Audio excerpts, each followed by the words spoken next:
Welcome back, dear viewers. Definitely it was 125 years since, our two countries signed the Anglo-Kuwaiti agreement in 1899.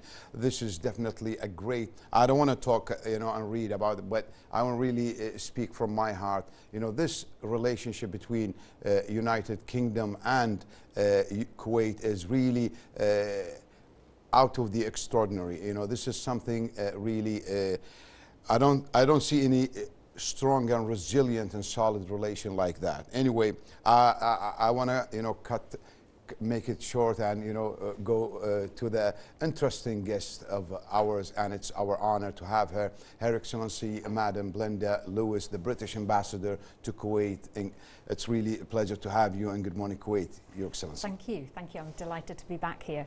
It's really amazing to have 125 years. It's really, I can't express, the words are, I'm really speechless, but definitely, Your Excellency, could you discuss the significance of the 125th anniversary of Kuwait-British relations? Yes, I mean, it really speaks to the long-standing historical friendship that our two countries have enjoyed. And the slogan that we chose, 125 years of partnership, I think is also really important to focus on, because it hasn't been a one-sided relationship. We've done lots of things in partnership alongside each other, lots of things in collaboration. And that was also what we decided to do when we were thinking about different ways of celebrating this lovely milestone that we've reached.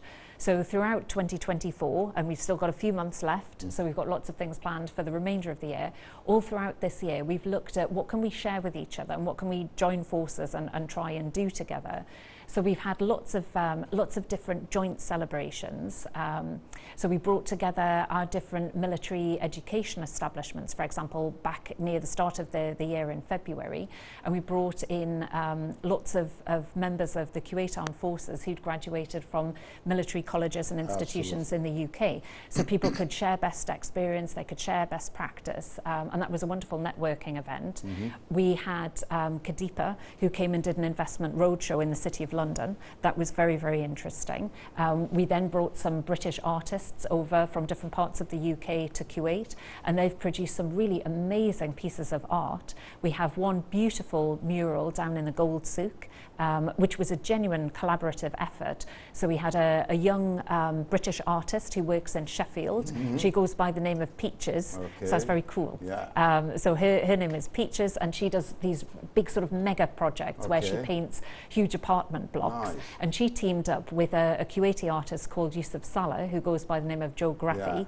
And he specialises in incorporating Arabic calligraphy into works of art. So we have flowers in this piece of art from both of our countries. We have a bird that is seen in both of our countries. We've got Arabic calligraphy. We've got pearls. It's really, really a marvellous piece of work. And we've got lots of other things planned for the rest of this year. But we've tried to showcase aspects of British culture in Kuwait and Kuwaiti culture in the UK. So the Kuwaiti embassy in London has been really busy producing a wonderful selection of cultural events in London. I think probably the highlight of that was a big orchestral piece, Rhythms from Kuwait, which was showcased at the Drury Lane Theatre. And we're working on different sort of artistic things here. For example, we've got a British author, a children's author coming in from Northern Ireland later on in the year. And we've got a lovely fashion show showcasing some well-known British labels. So it's been a really busy year for me and my team. We haven't stopped. And you blended well in Kuwaiti society. Trying, yes. We wish you always a really happy stay here in Kuwait. Thank you. So let's a little bit take the questions to another direction, Your Excellency. What are the latest data on British automotive industry impact in Kuwait? Ooh, so I'm glad you've asked me about cars. About cars. Kuwaitis love cars. I do. And looking at the stats of British exports of particularly the high-end luxury cars, in the last year we've exported over £250 million worth of luxury cars Wow. to Kuwait. And what I found really interesting is when you look at the levels of our car exports to some of the bigger GCC countries, including United Arab Emirates, Kingdom of Saudi Arabia, we're exporting about the same number of cars to those much bigger countries that we are to Kuwait. So that's a lot of luxury British cars per head in Kuwait. I think people here appreciate the design, they appreciate the power of the cars and also the history.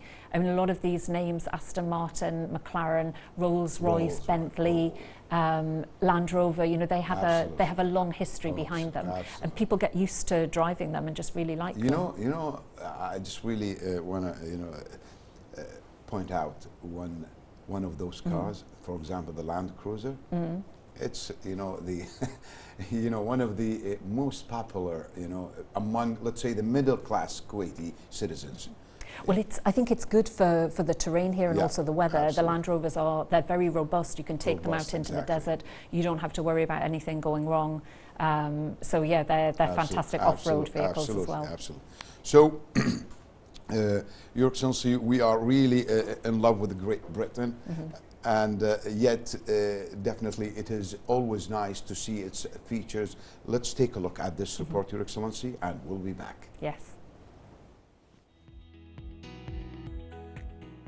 Yeah, what amazing, you know, cosmopolitan and metropolitan city, you know, London is. Definitely, you know, a lot of Kuwaiti, and when we were youngsters, used to visit London Eye. That was really amazing. Yes, yes, there are always long queues for that. And which part of that report you liked?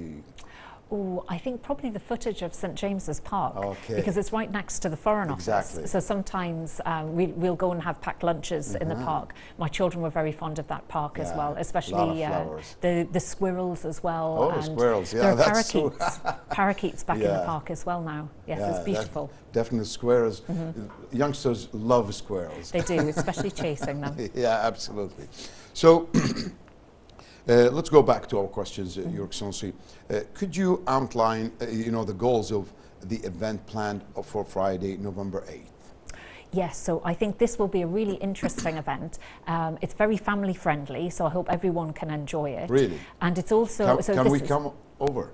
Absolutely. So this is a car rally showcasing some of the most modern, cutting-edge British cars, but also looking back at classic and vintage cars too. So if anybody has a British manufactured car and they would like to join in the rally, they can do that. I would encourage them to be at Marina Crescent parking area no later than 3:30, no later than 3:30 tomorrow afternoon.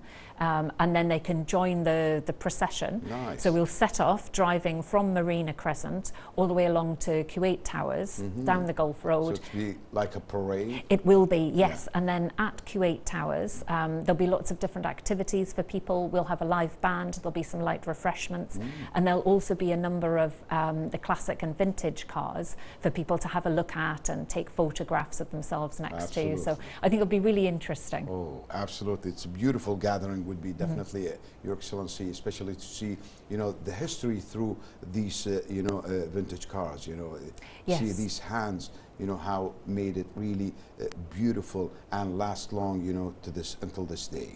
Absolutely. We'll have some cars there from the 1950s and from the 1960s.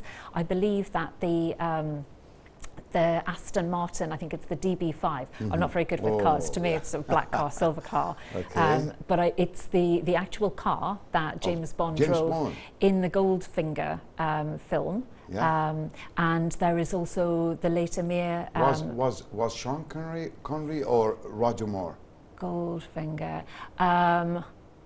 I think let's move on from that question because I don't know the answer. Yeah, I'm me sorry. too. I'm more of a fan of Roger Moore than Sean Connery. You know. Yes. Anyway, so there is also the late Emir Sheikh Sabah Al Ahmed Al Jabr Al Sabah's state car, which is a Rolls-Royce, and I've seen that one before. That's really beautiful. So there are some real pieces of history it will be there, here. The Rolls-Royce of late. My understanding is that it will be there and people can have a look. We probably can't get very close to it, but people can have a look at it and appreciate the sleekness and the beauty of the design and the engineering. And then there'll be lots of modern British cars as well. And of course, as I said, people can join in if they have a British car that they want to drive. If they're there no later than 3:30 at Marina Crescent tomorrow afternoon, they can join in the promenade and drive along to Kuwait Towers. Amazing, amazing. I personally, I grew up with Roger Moore, by the way. I'd rather Roger Moore than Shane Connery. Anyway, last quick question, Your Excellency. Many people are captivated by London iconic transportation, the black cabs and red double-deckers buses, you know. How would you describe this fascination? So I think when you think about London and you have these images in your head, people think about the London Eye, they think about Big Ben. But then in the background of that mental image, there's often a red double-decker bus there, or there'd be a London black cab, a black taxi. And the history of both of those vehicles is very interesting. So right now, every single London bus is either electric or hybrid vehicle as part of our drive to try and green and clean up the air in the city. But the motorised versions of London buses weren't invented until 1907. So before 1907, our omnibuses were horse-drawn, effectively like a horse-drawn carriage, which is incredible when you think it wasn't until 1907 that we started having these motorised buses. The Route Master bus, which a lot of people will be able to imagine instantly with the open sort of rear entrance, and people would dangerously leap on the bus as it was travelling. The Route Master invented in 1956, and we use some of the buses that look similar to that, although the backs are now closed in, for some of our sightseeing buses. And the London taxi cabs were designed specifically to be able to get round some of these tight corners and get down the narrow cobbled streets that we have in the old part of London. And that what made it really extinct, you know, and excellent, I mean, in a way, you know, other than the other ordinary cars. They look very different. I think this sort of very curved, almost bubble-like shape. It was also designed in that way to make sure it was accessible to everybody who wanted to take a taxi around London, including people with limited mobility and wheelchair users. So there are special ramps and the doors open more widely, and you can secure the wheelchair safely inside of a London black cab, so people can get safely from A to B no matter what their circumstances. Believe it or not, all the youngsters here in Kuwait, you know, whenever they see the car that looks like that London taxi, they don't call it with its name. They will say, "Oh, this is London taxi." Yes. Well, this is what we instantly think about. I couldn't tell you the actual name of the vehicle. It's just it's a black cab. Your Excellency, it's really interesting conversation, and unfortunately we're out of time. And good times passes, you know, just like that. So, any last word? Just to encourage people to look out for the different events that we're still doing as part of our 125th years of partnership. I mentioned the car rally. It'd be lovely to see lots of viewers there. But we also have a fashion show coming up, and we have an author coming out from Northern Ireland, and we're still hopeful that we might be able to arrange a VIP visit. We'll have to see how that goes. So please look out for the different activities, because these are all things that we want to share with people in Kuwait. It's not just for British expats, it's for everybody who's interested in the history of our relationship. Thank you very much, Your Excellency. Thank you. That was Her Excellency Madam Belinda Lewis, the British Ambassador to Kuwait. We'll have a break and we'll be back. Stay tuned.